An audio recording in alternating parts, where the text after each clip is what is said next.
Welcome back, welcome back, welcome back. Welcome back. Yeah, man, how you doing? You good? I know you like that.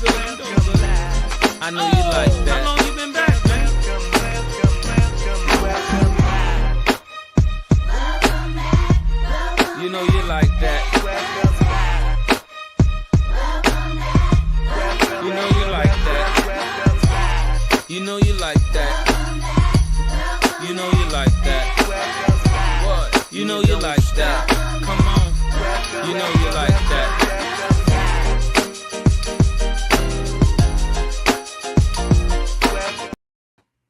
Good afternoon, and welcome back to Live It Out Inc. Happy Tuesday, everyone. Thank you for joining us again on this terrific Tuesday. Please remember to subscribe to our Live It Out Inc. YouTube page.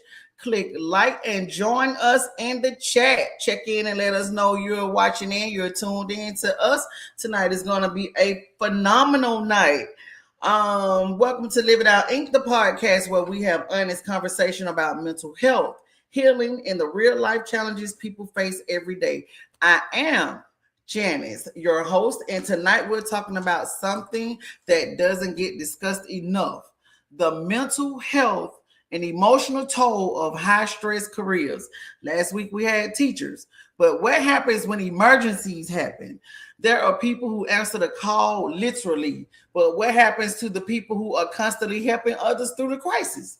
Tonight, we're joined by a 911 operator and a firefighter / EMT technician to talk about what it's really like being on the front lines of emergencies, the emotional weight it carries, how these careers impact mental health, and what they do to cope with the stress that most of us never see.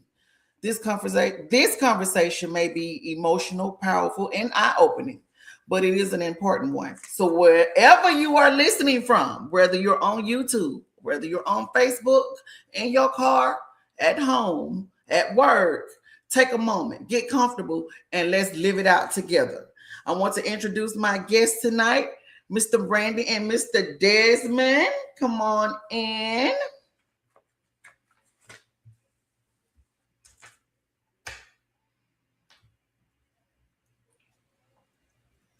There we go. We got Mr. Randy. Mr. Randy is our firefighter and EMT, and Desmond is our 911 operator. So just to get started, I will let Mr. Randy tell us a little bit about himself and what made you choose this career.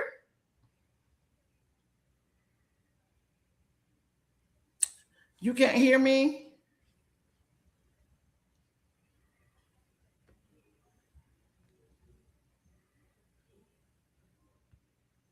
IT guy, can you check the thing?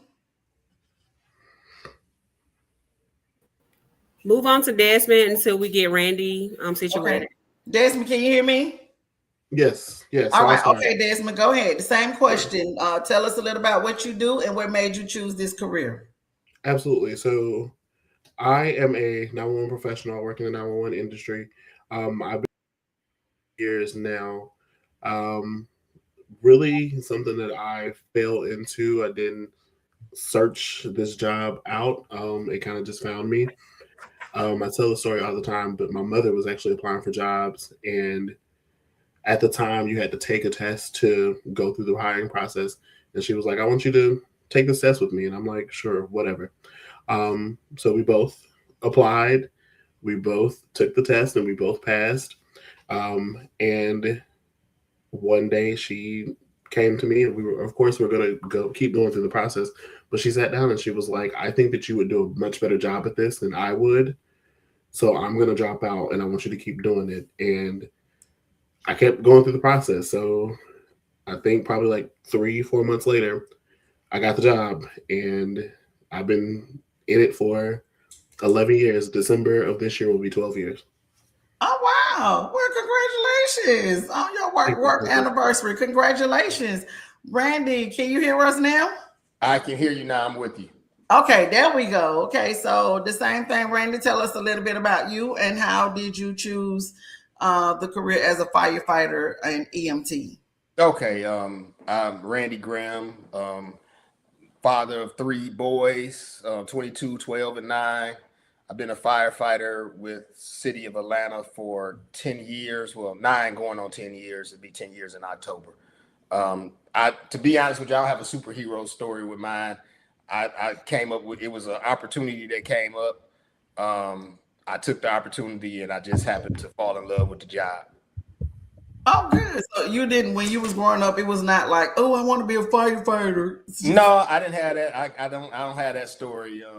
No, I was at a party. I met a party for a young man was going away to school, going away to college or something, or to the army. He was going away to the army, and the chief of the fire department at the time was there, and we got to talking. Came to find out his lieutenant was a classmate of mine from Okay. back all the way back in Detroit, and because I'm originally from Detroit, Michigan, and from there, we got on the phone. They was like, "Hey, if you do what you need to do, we can get you in." And I took it up and been there since. I'm now a lieutenant at the fire department, and I love it.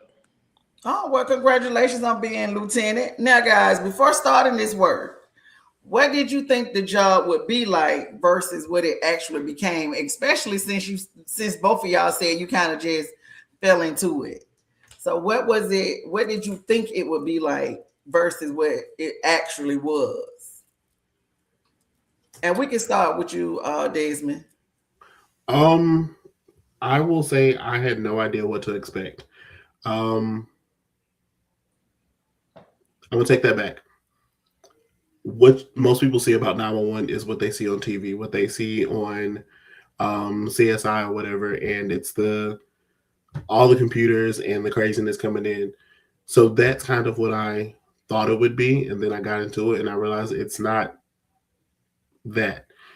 People aren't always calling about stabbings and shootings and things like that. It's people calling us about domestics, and they're calling you about their stubbed toe, and they're calling you because their stomach hurts and they don't know what to do. It's a lot of things that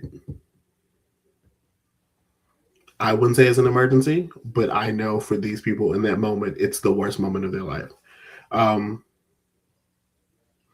So it was kind of a wake up call getting in there and trying and like adjusting to, okay, this is not TV, this is real life. These are actual people. And it's not shoot and stab and killing every day. Right. So that was kind of refreshing because you go into it and you're thinking it's going to be chaos all the time, and it's not that. It's chaos some of the time for short bursts, and then everything's back to normal. Right. For example, like the cat being in the tree, when the people call about the cat in the tree. Girl, shake that tree so that cat can fall down. Don't call us. I get it. I understand. Okay, so for you, Randy, what was it? What did you think being a firefighter was gonna be like?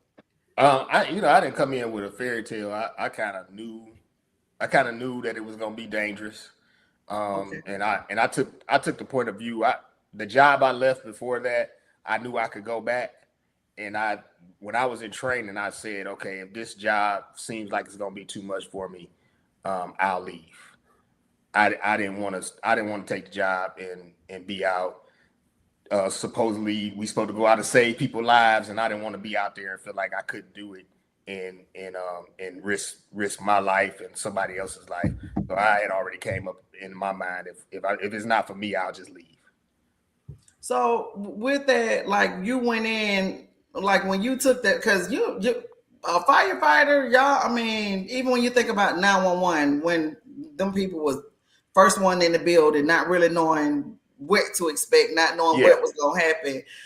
I'm like, how do you wear that? Like, what's the thought process? It's always a running joke with firefighters that we a little crazy. So that thought process. I mean, if you talk to most firefighters, most even EMTs that's on the ambulance, if you talk to them, they have a weird sense of humor, sometimes a very dark sense of humor. So you kind of get to a point of view where as you in the job, you that is part of the sometimes that is part of the mental health for us to tell these dark jokes. Other Right. people might not get it, but we get it. Right. We because it's our way of diffusing the situation for us. Okay. Well, yeah, because I'm you guys been in a lot of tough situations. Yeah. Now, when we talk about the mental health and the emotional impact, over time, because you say you was in it for you've been here since 9 going on 10 years. Desmond, I think you say this is your 12th year. Over the years, how has this job affected your mental health? Like, what are some things, some different things that you've known that's changed about you, or different emotions that you experience? Um, One thing that I know would have kept me from being a firefighter is fear. I definitely would have been, just petrified of knowing just what the job entails from just looking at TV. Fire, all of that stuff would just scare me from the top. I'll let Desmond go first. Okay, go Desmond. I would say how my emotions change since working in this job. I think that I've become more, I don't want to say heartless because that sounds terrible. Um, but I will say that I've become numb to certain things. Like things don't affect me as much. Right. Because even in my real life. So I can sit there and I can take calls all day, CPR call, whatever, stabbing, shooting, whatever, and it doesn't bother me. Whereas the person next to me or the person on the other side of the room, they're torn up about it, and I'm just like, okay, we got more calls to answer. The phones are still ringing. The people still need help, so I need you to answer these calls. So I've definitely become numb to certain situations. Um, Heartless, but not in a cruel way, and not really an emotion. But I would say that I'm less patient with people. Um, People will call 911 and try to tell you their entire life story. I don't need that. Tell me what's going on right now. Why are you calling me right now? Why do you need the police? Why do you need the fire department? I don't need to know what happened to Jim Bob 10 years ago. And now, today, his toe is hurting. Tell me what's going on right now. Right. So just straight to the point. And the Absolutely. numbness. Absolutely. But I guess in that field, you gotta be like, I can't help you if I'm crying and feeling sorry for you. I need to be able to help you and process what you're going through. Absolutely. And what I tell people all the time is if I'm torn up, if I'm not good, then I can't show up for the people. And Right. my job is to show up for the people. So I got to make sure I'm good. So sometimes people do take calls and you got to send them on their way to take a break, to go take a walk or whatever. But I need you to come back into this room and I need you to be ready to answer these calls. Okay. Okay. Um, I would say, without dibbling and dabbling into my past life, I probably have become more. I might be a little bit more sensitive to what's going on now than I used to be. Most people tell me in the past would have said that I was heartless in the past. So now I'm a little bit more sensitive to some people's needs. I will say you start getting calls at 12 o'clock at night, 1 o'clock in the morning, and you know that it's a bunch of bull crap. You like, really, why are you calling? You know what I'm saying? But besides that, when it's when you know you're going out there and it may be a real call, you are, I'm a little bit more open to like, okay, let me see what's going on. I think the other thing is because now that I am a lieutenant, I do have to look out not just for me, but for my crew and what's Right. going on around. I've had some situations in the last month that were very sketchy without getting into a lot of details because there's still some pending things going on with those situations. So just they were very sketchy, very dangerous, and I have to look out not just for me again. I have to look out for my crew. I got to look out for that citizen or that person that's in danger and things like that. As far as some things that has helped me with is I coming into the fire department, I was probably deathly afraid of heights, and I had to get over that. And part of that having to climb ladders and stuff like that, and I end up becoming getting on a special operations unit. So we do rope rescues, high angle rope rescues and stuff like that. So having to learn how to do those things helped me to kind of beat some of my fears and everything like that too. Oh, okay. So, when that stress on a job, does it follow you home? Desmond had like what kinds of stress follow you home after a shift? Like whew, first of all, do you guys work like a regular shift? Like Desmond, is your shift regular? Like for No. me, I know it's just I know I'm going to work. I got a different shift, but it's basically the same thing every day. I'm never working past 5:30. I know every day I'm gonna go home at least by 5:30. And I know in the morning I either gonna be there at 6:30 or I'm gonna be there at 8 o'clock. So we So work 12-hour shifts, scheduled from 6 to 6. And usually you get to leave at 6 unless there's something crazy going on. You may need to stay over. The next shift can't get in. But usually your schedule is set. But like I said, you know what's going on in your day. For us, we don't even know what's happening in the next moment. We don't know what the next phone call is. We don't know what the next traffic across the radio is going to be. So a lot of it is being on edge all the time and always up here. You don't get a chance to come down because you never know what's going to happen. And if you do get a chance to come down, you could be good right here. Somebody could flip a car on the interstate and everybody's back up here again. right. We do work long hours, but I think somehow, in some way, having those 12-hour shifts and having that 12 hours to like calm down after shift before your next shift, it helps us in a way, because if I was working any other schedule and I brought that back to my family, I wouldn't like that for them. But to answer your question about what kind of stress comes home with me, when I started this job, I realized that when I take off my uniform, that's it for me. I don't, when I take the logo off, the stress goes away with it. Of course, that's hard to do. Sometimes you do still think about some of the calls that you take, but I try to leave it at work. I leave it with the uniform until I put that uniform back on the next day. Okay. Now I'm on the admin side. So I used to work night shift. Now I'm on the admin side. So I got a work phone that's always with me. So now my stress is here. It's back there. You It's got it with you. all the time. Oh, But it's okay. you done brought it to the house with you. It's here all the time. Okay. All right. What about you, Randy? What stress follows you? So same thing. We don't work a regular schedule, 24 on, 48 off. So 7 a.m. to 7 a.m. the next morning. If you're working overtime, it's probably 48 on, 24 off for us at where I work at. Those stresses, for me, I do a lot of other things. And so those other things help me to relieve that stress. Okay. I do a lot of different creative type things. I also have a podcast that I do monthly, and those things help me to get rid of that stress.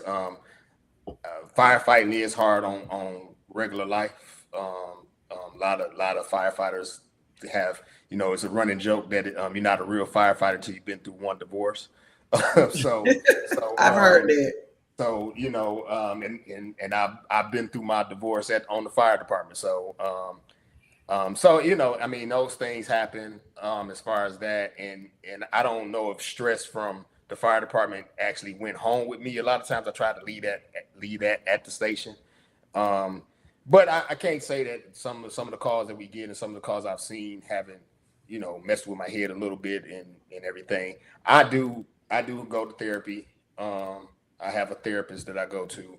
I may skip months without going and then go back. And then when I feel like I need to go regularly, I go regularly, just to help me deal with different stresses. And a lot of times my stress, we very rarely talk about the job. We talk about other things that's going on in my life.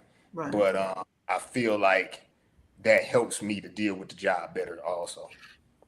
So with the therapy, is that something that the job like requires, or is that something you went out on your own and did? So it's not something that's required. I was going through some things, going through a breakup, a relationship breakup, and different things. And normally I'm a person that can kind of talk myself through things, and this time I really couldn't. And I went through the job to get something. Okay. I worked with that person for a while. Then I didn't go back for some years. I didn't go back for a couple of years. And I knew that the person I went through therapy with had her own outside position or whatever. So I went and found her there because I worked well with her when I was going through therapy through the job. And come to find out, she had already left the job, and she had her own practice. So now I work with her outside of the job. I don't go through the job. It's very hard sometimes to go through the job, just because sometimes your business does get out in the street. Yeah. And so it's not supposed to, but it does happen at times. And I think the higher you get up the ranks, the more people start, oh well, what's going on with that person? So I'd rather do something outside of the department. Oh, well, good for you for seeking therapy, knowing that you needed a little self push. Yeah. I heard you, Desmond, when you was talking earlier. You were saying something about you're kind of numb to some of the stuff that you hear, and that's kind of part of my next question is that do you feel the pressure to be strong even like when you're struggling? Like even when you hearing these horror stories, or you going into these horrific situations, do you have to just put on that persona that I gotta be who I am to do what I need to do? And does that affect your like this work, the work that you do? Because it's so intense. And first of all, thank you guys for what you do. I don't know if the public thanks you guys enough, but seriously, thank you guys for what you do. Does it affect your relationships? Randy, you said you already had that firehouse divorce. So you kind of answer part of that question. But your sleep mood, your anxiety, your relationships, the family, the kids. You got 3 kids, Randy. Does this work? Does it affect that? And do you feel like you just have to be Superman all the time? Even when you don't feel like it. Well, go ahead, Desmond. I'll let you do it. Go ahead, Desmond. Okay. In the job, I don't feel like I have to be the tough guy or the strong person all the time. And I would say that's because I work in a predominantly female industry. Oh, okay. A lot of 911 operators are women, so I don't have to be the super hard guy walking around the office. I can just be me, and we gonna tough these calls out. And if we got to cry together, then we got to cry together. But also, I recognize that these calls got to be answered, so both of us got to suck it up and handle these calls. But how has the job affected my personal life? Not necessarily relationships, but I will say working overnight for 8 years, 12-hour shifts, and kind of the schedule that we worked, I did miss a lot of time with my family. And that's actually some conversations that I've been having with my therapist lately, just missing out on birthdays and not spending time with family because I get off at 6 o'clock in the morning. I'm tired, and if y'all want to go to breakfast at 10 a.m., I ain't gonna make it because it's not gonna happen for me. When my grandmother was sick, and I don't want to say on her deathbed, but probably in her final months, years of living, my mother, my cousins, they were going back home to Alabama pretty much like twice a month. I wasn't able to do that because I was working. Um, Looking back, I wish I would have taken some time off. I wish I would have made more time for my family.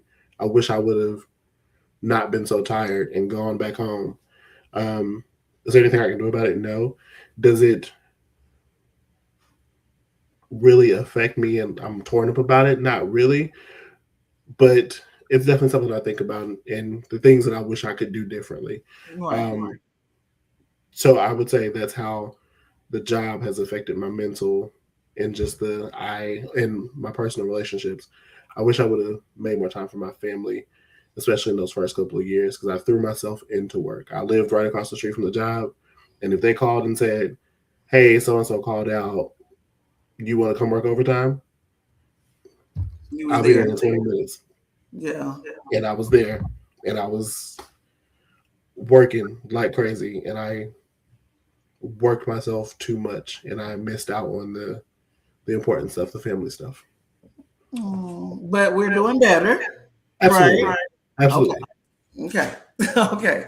yes. I have to totally agree with Desmond.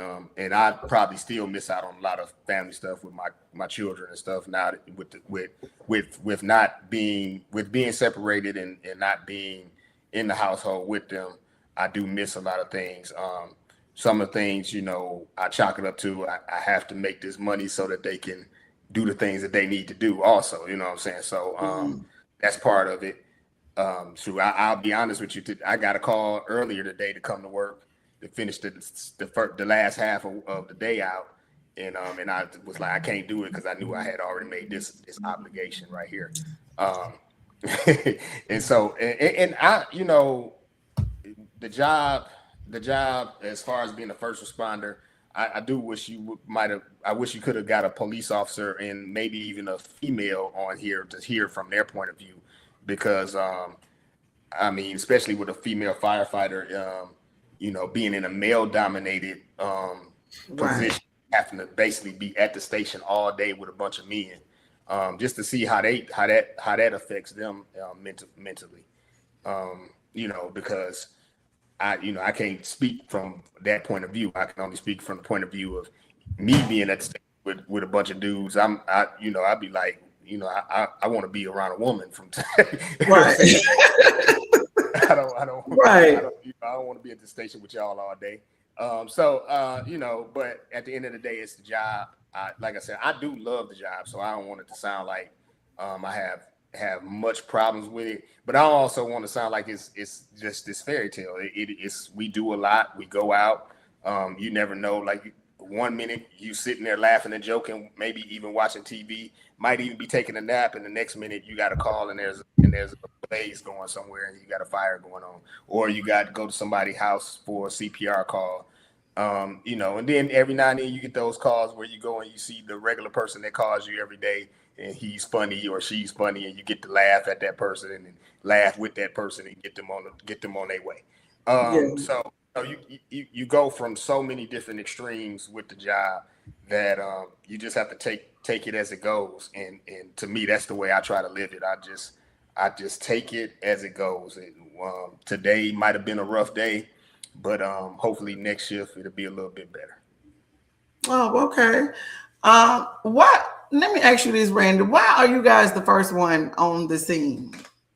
Whenever someone calls 911, it's usually the firefighters that get there first. Well, so just from a logistics point of view, the fire departments are normally in any county. The fire departments are strategically placed to be so that you can hit so much of the city in a space, right? So if you have an ambulance company, like with the city of Atlanta, we have Grady. DeKalb County has AMR. Though they may be, I used to work for AMR.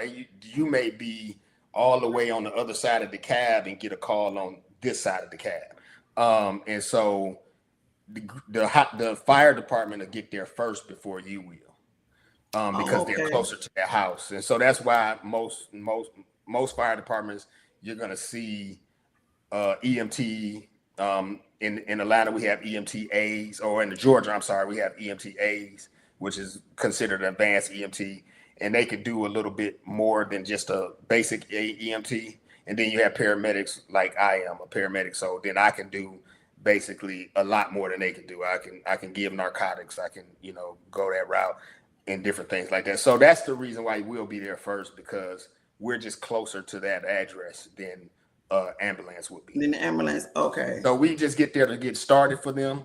Hopefully, it's nothing, and then sometimes it is something, and we have to get to work and get the work started before they get there. And when they get there, they take over and transport. Oh, okay. Well, thank you for that. Now this next question, this for you, Desmond. This for the 911 operator. What is it like hearing someone's worst moment, but not always knowing what the outcome gonna be? Like their worst moment, it, and as tough as your skin is, and you say you numb to it. Yeah, I've taken some calls like that where I've gotten invested, right, which you're not supposed to do, because your job is to answer the call, process the information, send help. I've taken some calls where I've been emotionally invested. I made a connection with the caller, and I'm all in, and I'm like, we're gonna get you this help, and help is on the way, and I'm gonna stay on the phone with you until help gets there. And then I hang up, help gets there, and I never know what happens to that person. It can be a lot. It's like reading a book for the first time and never knowing the ending, or watching your favorite movie for the first time, but right at the good fight scene, it ends, and you never know what happens. But that's every single call for us.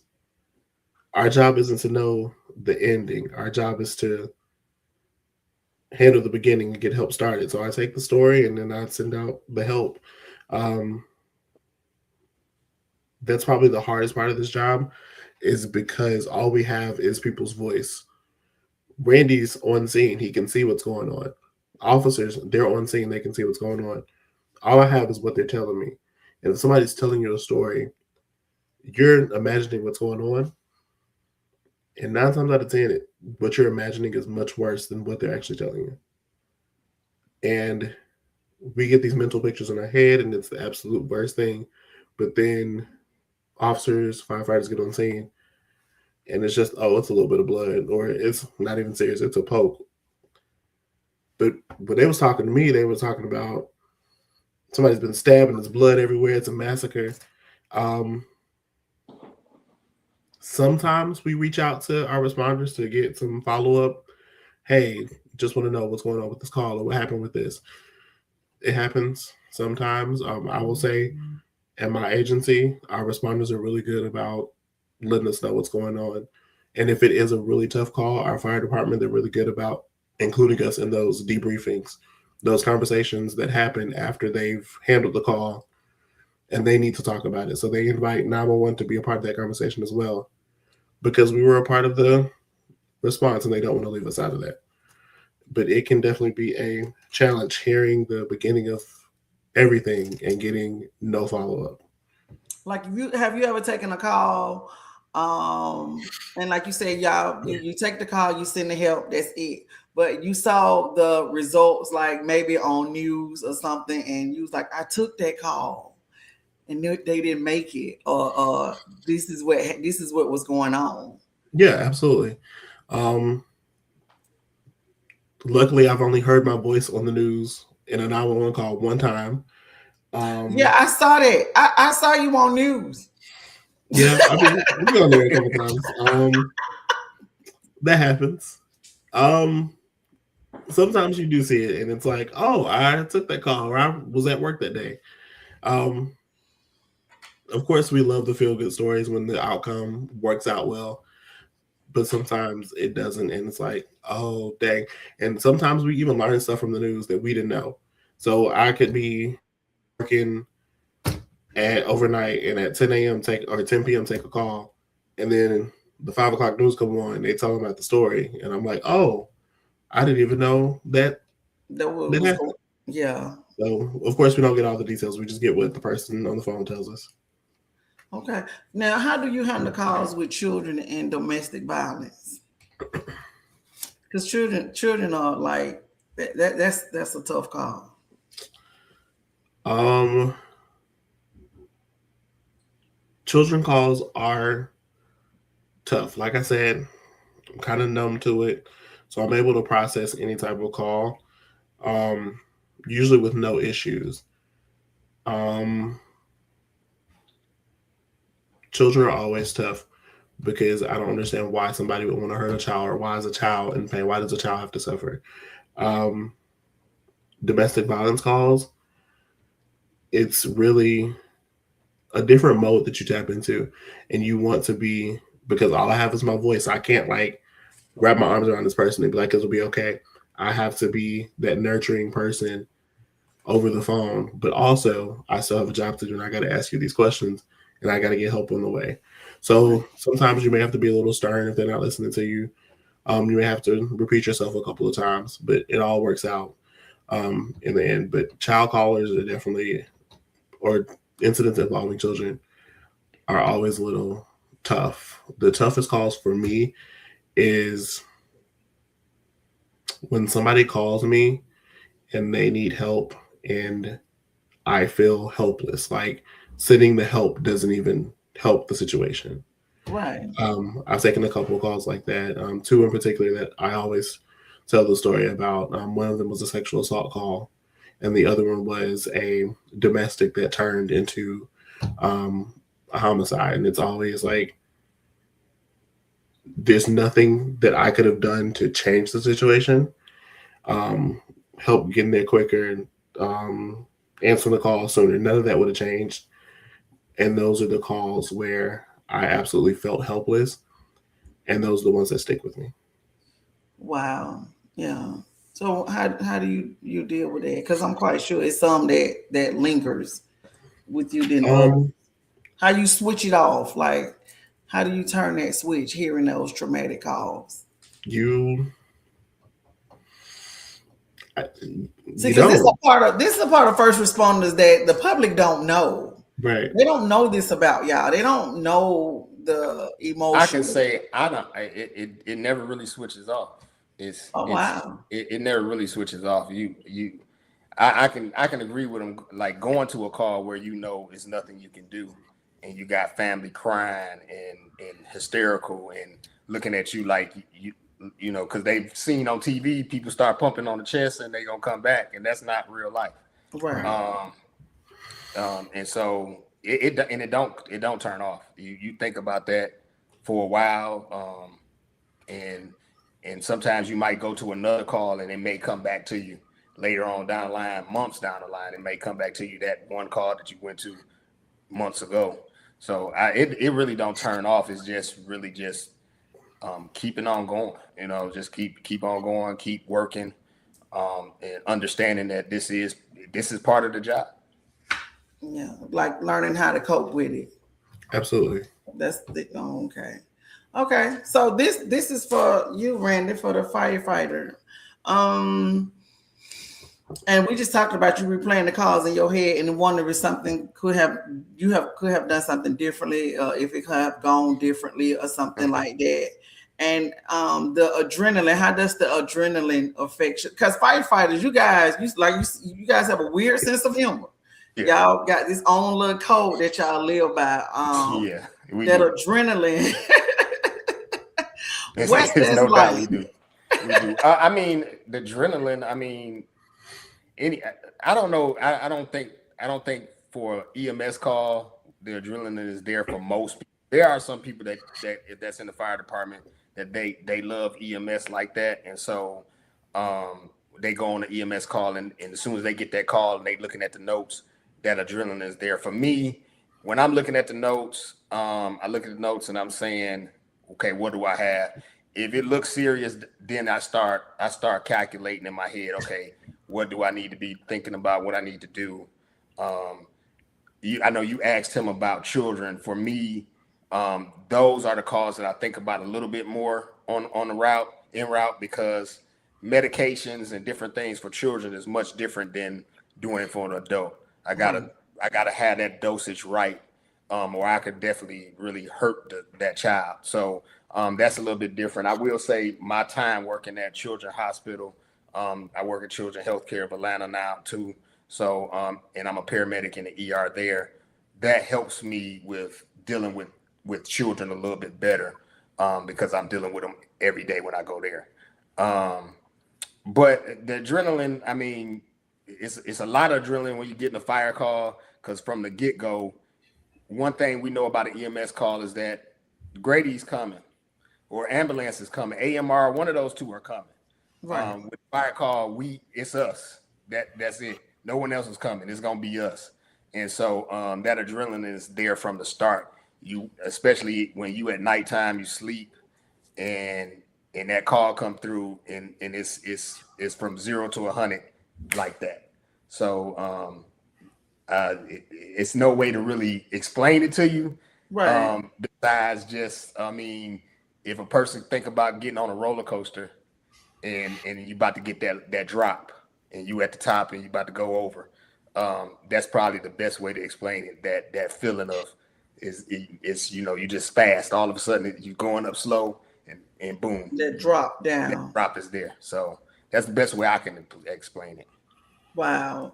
Well, you guys already talked about your support system with your therapists. Outside of that, do you lean on your coworkers for emotional support? You just keep it going, like with your therapists, family members. Like, who is your community for that extra support? Or if you even need it, you guys might be good, but when you're trying to take care of yourself mentally and emotionally, who's usually there to support you? I would say my friends. Therapist is great, but I find that I have to explain a lot to my therapist because they don't work in public safety and they don't understand this world, which is fine because sometimes you just need to explain things out. But my friends, my coworkers, I have 3 people that I've met through work who I'm very close with. That's my travel crew. We do everything together. Those are my people who I know that I can talk about this life with because they understand it. And it's easy because we work in the same place. They can relate to it. Of course, family is great, but also I know a lot of people in public safety try not to traumatize their family with the craziness of their work. I want to protect them from this.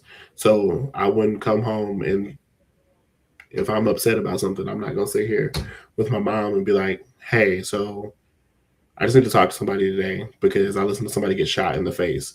I wouldn't dare do that because I'm trained to handle that. She's not.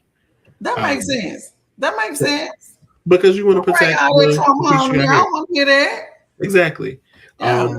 So definitely my friends, definitely the people that I work with, my coworkers, because they can relate. Okay. I got a few coworkers that I'll talk to. My therapist, like I said, she was a therapist for the fire department at one point, and although she's not anymore, I could talk to her about those things because she understands it from that point of view. She's never been a first responder, but by talking to so many of them, she has that experience. I like you said, I'm not gonna talk to my mom about different things that happen. For the most part, I might throw something out there like, "Hey, this happened today." I probably talk more about the funny stuff that happens than I talk about the real heavy stuff. I do have like I said, I got a 22-year-old, and so the funny thing is, I started the department when he was 13, and he has been a sounding board for me. Even as a young man, he was a sounding board for me to talk about different things that was going on. And when he was young, I didn't give him heavy things, but now that I'm old, now that he's older, I can explain some stuff to him about it, and we talk about it and everything. We have a very close relationship, so I could talk to my son about that type of stuff. And I do have some friends that don't work in the fire department that, I could just, they could tell when something is up, and I could just kind of share that with them, without, and just share it. It's nothing that they gonna be able to tell me or anything. Just, Right, just to be an outlet. Just listen to me, bro. Just listen Yeah. to me. Yeah. Well, that's good to have. That's good to have.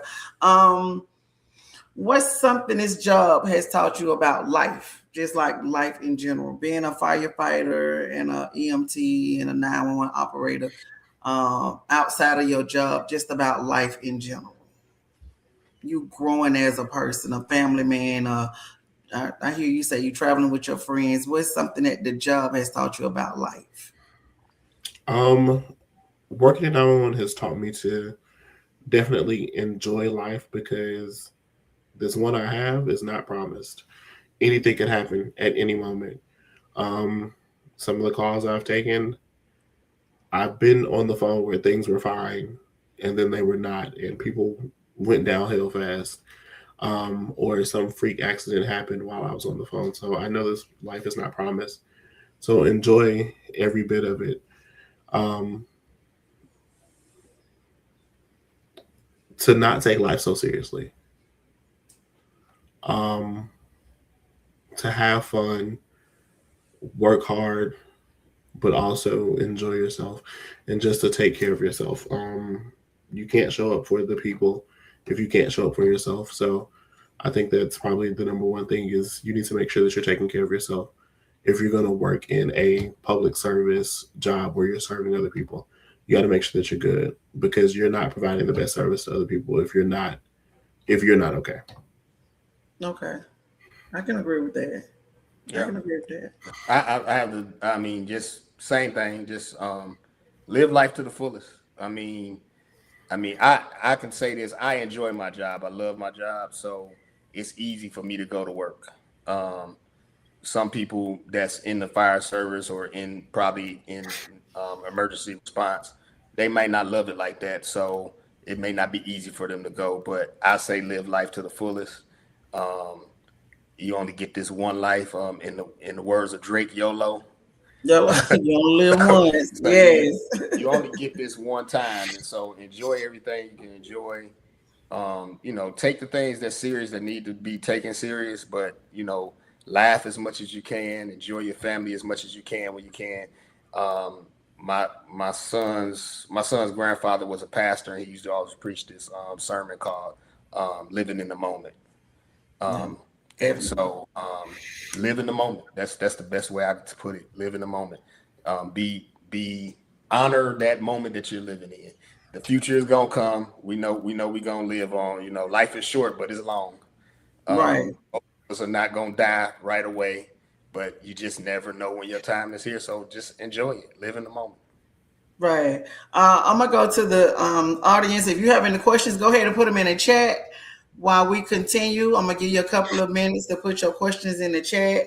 But while we're waiting on that, how do you think your work has changed how you see people or humanity? Because for me,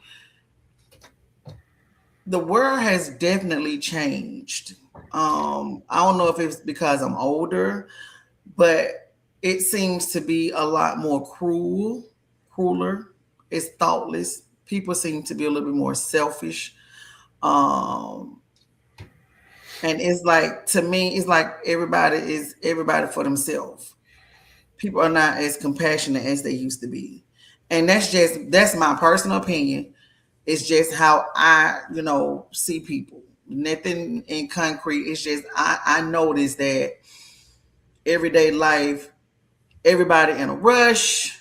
Everybody's mean when you're driving. Everybody they thoughtless. They driving too fast. They cutting you off. You got road rage. They arguing in the grocery store. They fussing about this.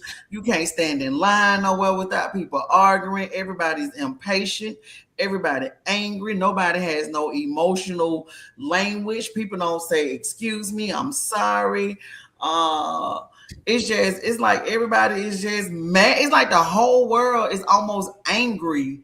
And I'm just wondering, how do you guys, from your point of view, how do you see humanity and people today? Not everybody. I'm just saying in general. Like I see these things. Some of the craziest, some of the scariest calls that I can tell you I've been on is freeway calls.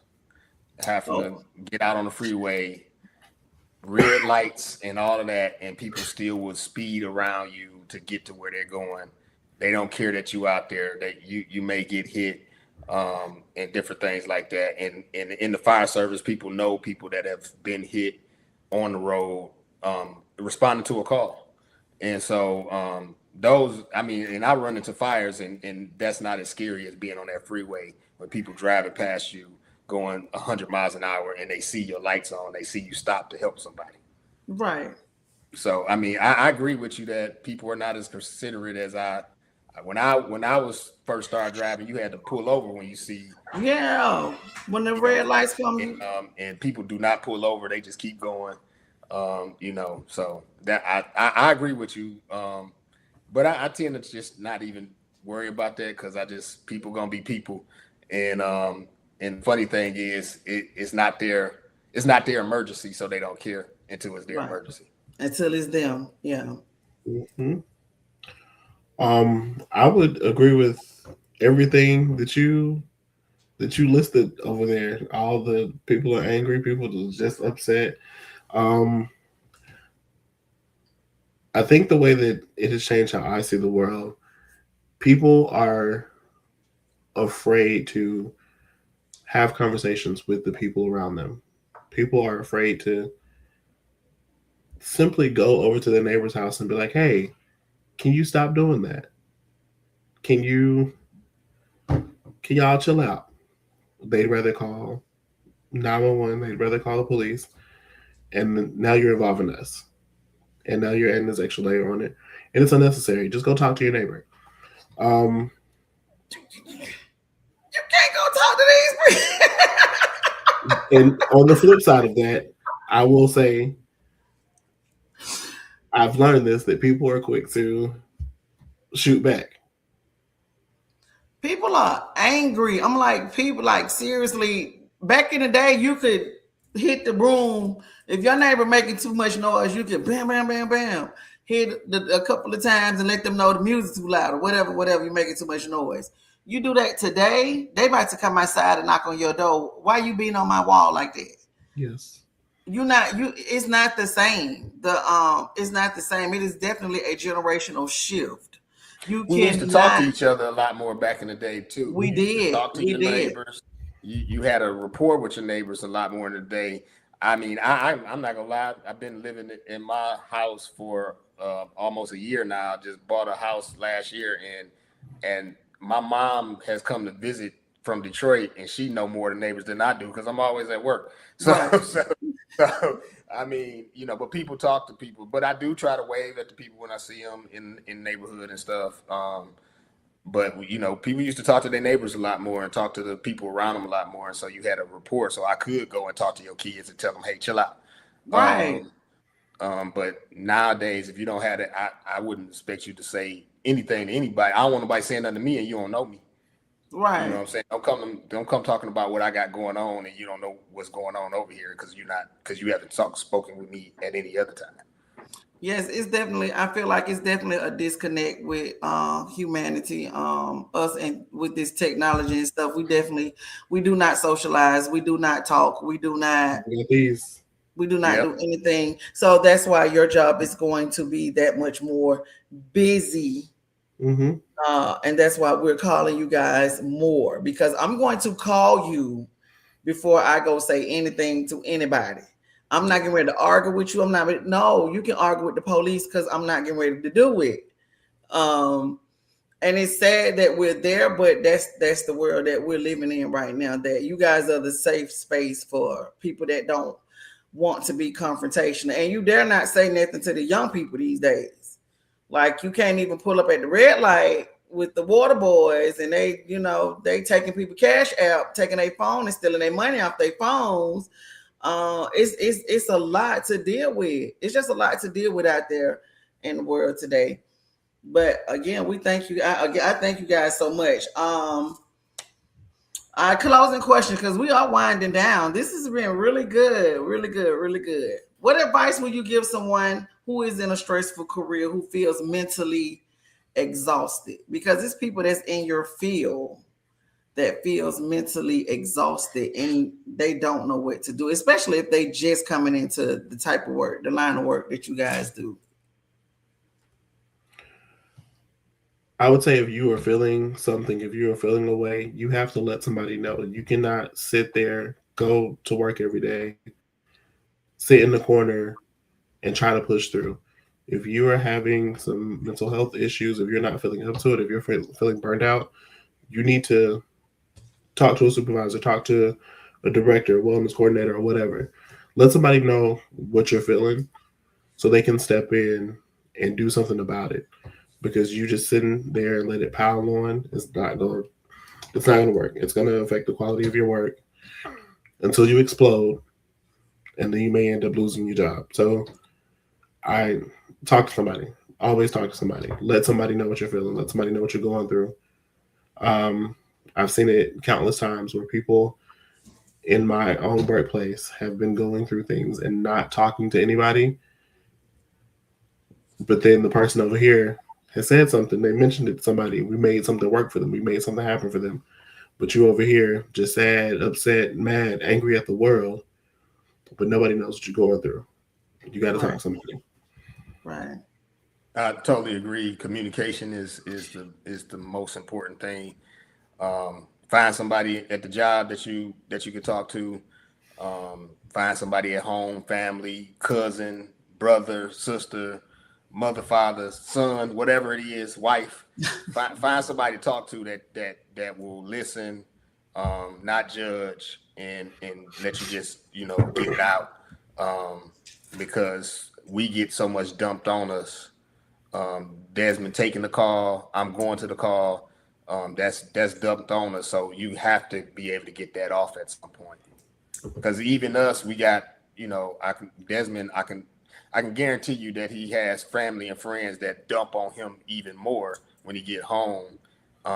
Outside of those calls, he got people that's leaning on him at home for mental health and stability, and he still got to be there for them too. So we got to find somebody to let that off on too. Absolutely. You got to find you a safe space, guys. Find you a safe space. And I want you guys to tell me before we get off of here, what's one thing you do? Hold on, Mom. Before you do your final question, we would be remiss if we did not. We are an anti-suicide organization, and with a 911 operator and a firefighter, can you just explain or tell the people how do you respond to a suicide attempt call, or how do you redirect them in a situation like that if somebody calling suicidal?